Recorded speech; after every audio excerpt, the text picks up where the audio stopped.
welcome back to the channel, everybody. Mark's RC, thanks for stopping by. If you clicked on this, you know what you're looking at if you came here for the Panda hobby, Tetra X1. Basically, this is the second one of these that I've owned. I picked up the first one about 2 years or so ago and did some modifications to it. Actually put the same set of wheels and tires on it, kind of tinkered with the shocks a little bit, and then boxed it up and sent it to my dad for his birthday.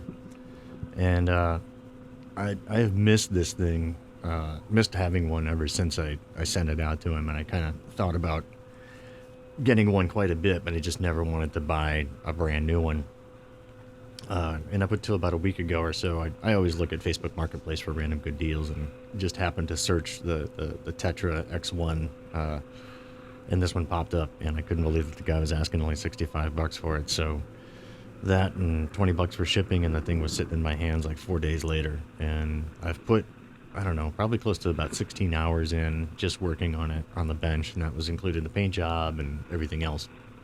But I'm really happy to have this crawler back in my possession again, or at least one of them, I should say. And for quite a few reasons. It really kind of blew me away when I first got it, because I think it was sort of like my first taste of what that crossover size scale is all about, like what they're capable of versus what you're paying for and everything else. You get a lot of value kind of involved in this if you're willing to, just with the patience. But I don't think I was at the level of really unlocking the fullest potential of this thing at that time a couple years ago when I got it. So I just, like I said, I threw wheels and tires on it and sent it off to my dad. And then since then, I've had a fair bit more experience with crawling and trailing and stuff like that over the last couple of years and filming. And I've gotten really, I don't know, just kind of like more focused on what I want to do. Excuse me. And so this thing has been sitting kind of on my, on my list for a while. And I found one, I got it, I've been doing a ton of work to it, and so basically this is the first video of this thing, and you're going to see a lot of them coming up here in the next few days. There's a ton of footage that I managed to capture yesterday. I was out for about 2.5 hours with this thing, on the same battery, mind you. I was running an RC 4-wheel drive 850 milliamp 2S, and it just lasted the entire 2+ hours. I never once had any issues at all. It never stalled. It never faltered. It ran full speed pretty much most of the way down the hill until I did finally see, I think at a point, it was about to reach LiPo cutoff, but my camera battery had died long before that, so I wasn't even able to capture any of the downhill run. But anyway, this thing, as you can see, it moves along pretty easily. And of course I'm running, playback at slowed down pace. It's like, I'll explain that later. I'm not going into that now. But as you can see, it just, like in this shot here, it three wheels like a champ. I can't believe how balanced this thing actually is, and how much it holds on to, whatever line it actually is working on at the time. And that's something that I don't really see like in too much of the other stuff that I have.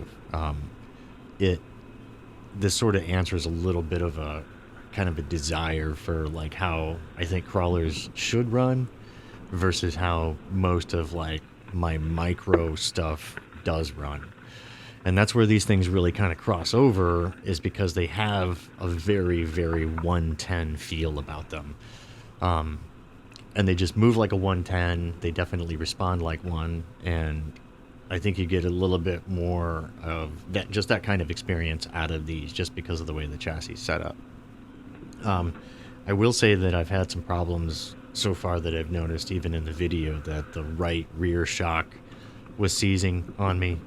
One of the things that these kind of suffer from is having just basically like molasses for motor oil put in the shocks from the factory. And I noticed that when I got the first one that I ended up sending out to my dad. That was one of the things that I ended up modifying, was taking all the oil out of the shocks and then replacing it with like a single drop of just regular motor oil. And that really seemed to just liven the flex back up instead of, just slumping and just holding that position. And then the springs on these are really nice springs, but they're not strong enough to be able to rebound the thickness or, fight the thickness of the motor oil or whatever kind of oil it was that was in them. It's like million weight, something or other. And so anyway, with a much lighter weight oil, they seem to rebound considerably better. So anyway, this right rear shock, for some reason, and I finally got it figured out last night. I changed oils. I was using 3-in-1 oil, then I switched to using actually like a gun lubricant oil for like my air guns, which I'm not exactly sure what, major difference is between what is based, how one is based and not. But needless to say, the shocks now seem to be functioning considerably better than what they were, as you can see here. And it's actually really noticeable as it crests over this rock. You see that the right rear will not compress right there when it should be compressing. And it also is really noticeable here when it picks up the right front tire. So that should have compressed. It should have kept the right front on the ground, and that should have kind of walked through that a little bit better. I still don't have a problem with how this ran throughout this entire video. I was really happy with everything. I mean, and this is also very early on in the trail. I'm only just at the very beginning of what I ended up getting into yesterday. So if you haven't noticed, we're in voiceover mode. Through many of a chat with a couple of people, this channel, I really want to grow this channel. I really would like to see it turn into more of a community type thing. I want it to become more interactive with you, the viewer, the subscriber, and everything out there. Without you guys, I clearly would not be doing this at all. There have been many times that I've really kind of just wanted to roll the whole thing up and say, it's all set, and there's plenty of RC channels out there. But you guys encourage me to keep on going with it, and I do. And I do love filming videos and stuff like that. I really do like editing and stuff. And I don't really know why I'd pack it all up and leave it behind. I'd probably feel pretty bummed about it if I did. And the main reason is because of all the connections. The connections with the people from around the world, I think, is probably one of the leading reason now that this kind of drives me. Sure, I love running RC cars and stuff like that, but being able to connect with all you guys, there's a certain community that does develop out of that. There are friendships now that I feel like I've established with people from all corners of the globe that come here on a daily basis, or whenever they can make it here, they'll drop a comment, and I'll stop by their pages and watch videos and stuff like that. And we could kind of all helping each other sort of grow each other's pages and just tips and tricks and stuff like that. Just kind of oohing and ahhing over what they're running versus what I'm running and stuff, So the community is really what's driving everything now at this point. And so I want to just kind of bring a little bit more to the table with doing things like voiceovers. I'll probably kind of get into doing a little bit more. I don't know if I'll do instructional stuff with like voiceover how-to kind of things. I think that's actually easier sometimes than trying to talk through the video while performing the how-to. I've discovered over the last couple of years, which is kind of one of the reasons I've stepped away from doing how-tos. Because I'd really just rather work in silence sometimes and just get the work done, and then maybe go back and think about talking about what I'm doing.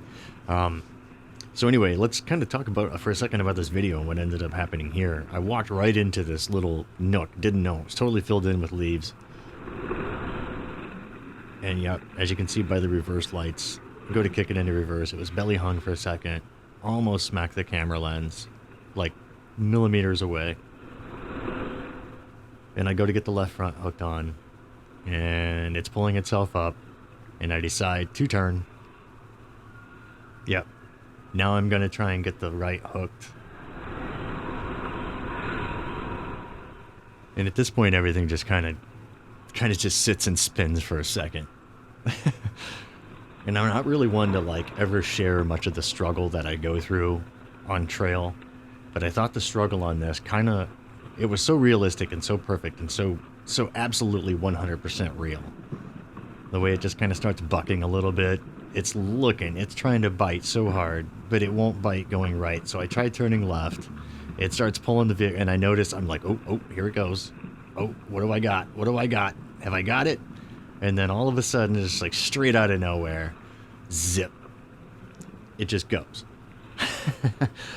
This thing, it was like little things like that, little moments like that I was like, I I look for that when I'm filming so many other crawlers, and some of them have it, and many of them don't.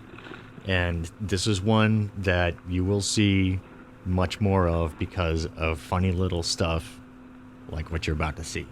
This thing looks so real, it acts so real, and then every once in a while, it just sort of, just says, you know, I just can't do it anymore. So thanks for watching. Stay tuned for the next one. There's a bunch more of this thing coming.